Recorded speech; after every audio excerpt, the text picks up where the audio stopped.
What's going on, everyone? Alliance Orc here, and welcome back to another YouTube video.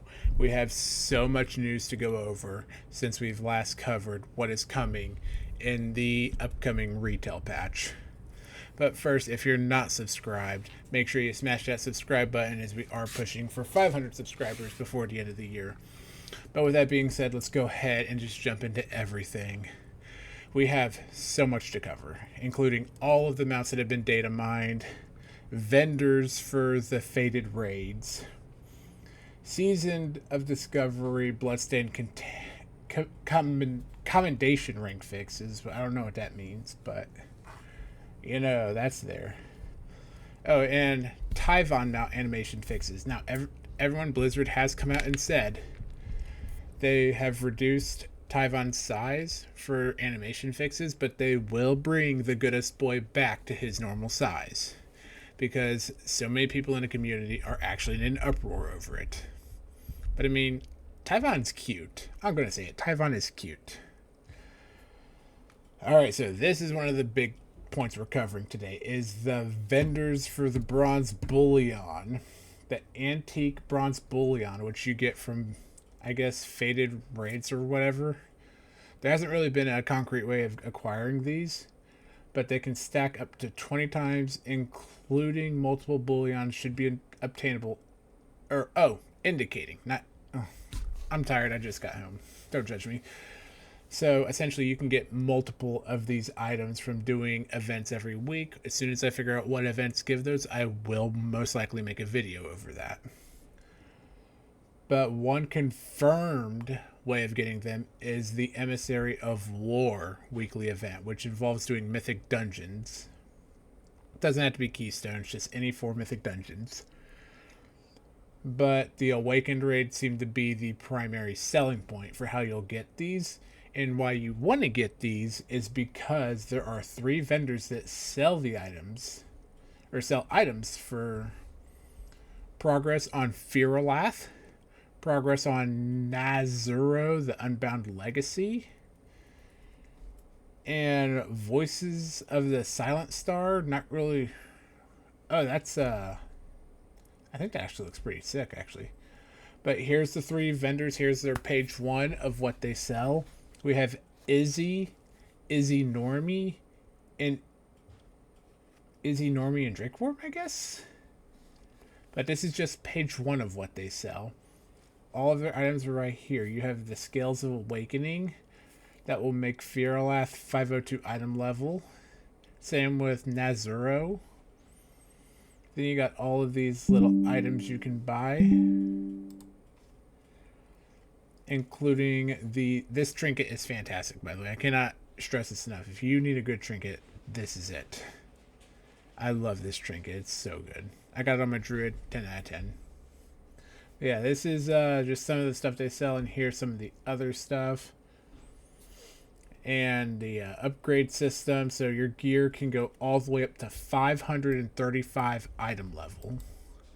Meaning that with that mechanics excluded, most of Battle for Azeroth raids, and maybe even Castle Nathria, should be soloable. And then we have a 4th vendor named Miriozin, who's going to be basically in the same room. She sells Jigglesworth Sr. for 3 of the bronze bullions. Why this is such a big deal is because Jigglesworth Sr. was thought to be retired. So the fact that Jigglesworth Sr. is back means that you want to take advantage of this. You want to get Jigglesworth, because Jigglesworth is actually a very unique mount. Only one of its kind. For now, anyways. And then you have all of these weapons that you can buy as well for 1 faded raid piece thingy. We'll just call it that. And then we have Season of Discovery class tuning with druids, paladins, rogue, shaman, warlocks, and warriors. I'll just leave this up here for a few seconds so you guys can like pause the video to read it if you need to, or anything of that caliber. And then we actually have to go to page 2 for this. Yeah, there's been a lot of stuff going on, but there's one thing I want to cover in particular. I was going to cover it yesterday, but your boy was too busy. But we also have hotfixes for Dragonflight, including class changes, item changes and more Season of Discovery changes. Like I said, I'm just going to leave this here so you guys can pause the video, read it if you want. You know, I'm just going to leave it here because there's a lot to go into. And then we have signups for the Great Push. I'm not really sure what the Great Push is, but that's here as well. As long as, oh, I think it's a form of MDI. It is what it is. Now, time running clarification. So obviously a lot of people are wanting the Kor'kron Warwolf, which I'm actually one of the few people who have it, so I'm kind of celebrating over that. But no challenge modes or prestigious mounts will be in time running.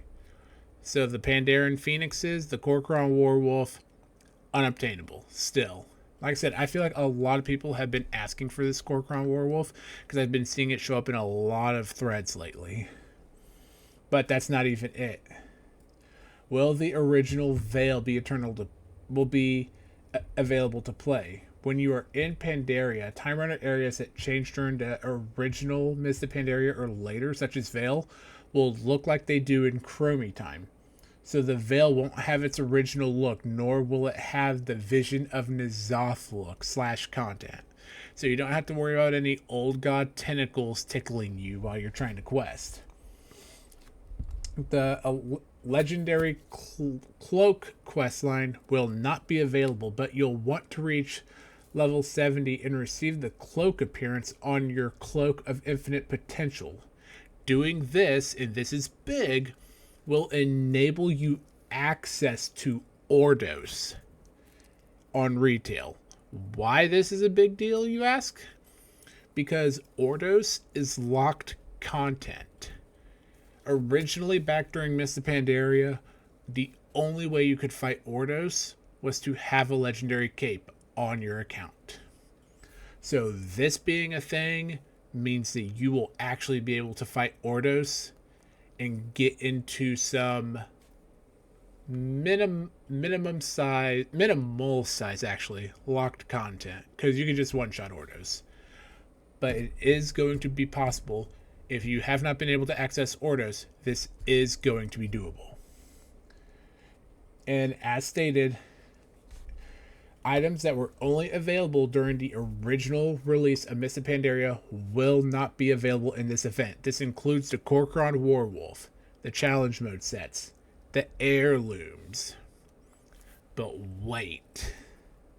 On the other hand, rare drops that are available in Dragonflight today, such as the Son of Galleon and Astral Cloud Serpent, will drop in the remix and can be purchased using the bronze currency.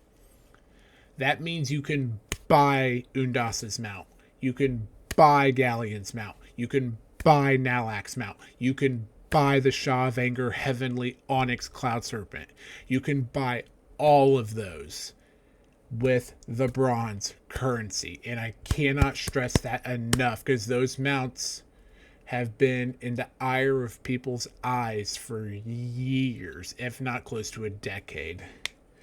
So if you want the World Boss mount from Shaw of Anger, Nalak, Undasta, Galleon, you will want to take part in this event. You will want to maximize everything. But we will be going deeper into the mounts in a second. Does the event include... This event includes all races and classes that are available in Dragonflight, but the one evoker limit will be in play. So if you want to go through Mists of Pandaria on your Zandalari Troll for this, you can. If you want to play through with your Lightforged Draenei instead of a regular Draenei, you can. But yeah, that's a lot to take in. So I'm going to give you guys a second. Also, Realm First achievements will not be in it. Back in Pandaria, you would get like Realm First, level 60, Realm First, max fishing. No, none of those exist. But me waiting a day to record this, I have a list of all the mount rewards coming in the Pandaria remix. Let's go into them all together now, shall we? Off the top ropes in my primal fixation for this event, the reigns of the Astral Emperor's Serpent. The source is time running pandemonium. What that is, we will find out in time. But this mount is my ire fixation. I will find a way to get this mount. I will have this mount one way or another. As for cranes, we have Reigns of the Gilded Riding Crane. Again, source is time running pandemonium. We have the Jungle Riding Crane. The Luxurious Riding Crane. Also, a lot of these mounts will probably only be available for this. So, stay up to date. I will be making videos covering how to get all of these as soon as I figure it out. We have the Pale Riding Crane. The Rose Riding Crane. Also, I have not seen this list, so my reactions will be genuine. The only one I knew about was the Cloud Serpent that we just covered. The Silver Riding Crane. So essentially, it's like the August Celestials just got like new mounts, basically. The Tropical Riding Crane. The Golden Discus. It looks no different from the Lorewalker mount. It looks no different. The Mogu Haze Blazer. The Sky Surfer. Then we have the Little Red Goat. I love how these look, honestly. The Snowy Riding Goat. Okay, that one's my favorite.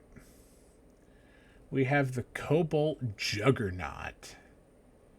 And the Fell Iron Juggernaut.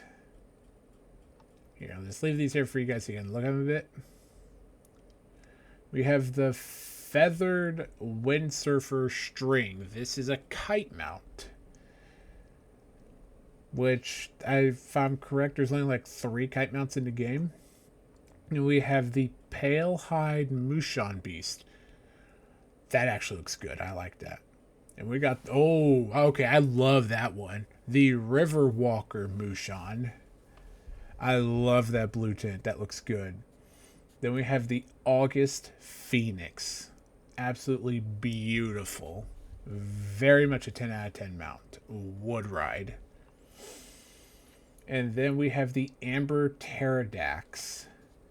Which, if I am correct in saying this, the only mount that shares a model to this is the Glory of the Thundering Raider reward. And for anyone who's tried going after that, I just got 2 words for you. Soft hands. If you know, you know. And okay, hello. The Bloody Sky Screamer. I love it. And we got the Jade Pterodax. Oh, that is crisp. The Night Terror Wing. I need that. And then we got the Guardian Quillin. The Marble Quillin. The Purple Shadowpan Tiger. The Black Riding Yak. The Kapha Yak. I feel like these have been like in the data mines for a while. The Modest Expedition Yak. Huh? Okay. And we got the Reigns of the Dashing Windsteed. Reigns of the Daystorm Windsteed, which are recolors of the Blizzard Storm mount. No other model for that is currently in game. The Forest Windsteed, and that is it. So yeah, absolutely so much to take in with everything that's going on. And also, like I said, rare drops will also be purchasable as well. These are just the new things. On top of the rare drops, you're probably looking at about maybe 50 mounts you can farm from this event. If you count the raid drops, the world bosses, I assume some of the reputation mounts are going to be tied into this as well. You've got so much to gain from taking part in this event. But with that being said, I'm going to go ahead and wrap this video up. If you guys did enjoy, make sure to subscribe. I do upload videos daily. And with that being said, I'm the Alliance Orc, and I hope you guys have a fantastic rest of your day.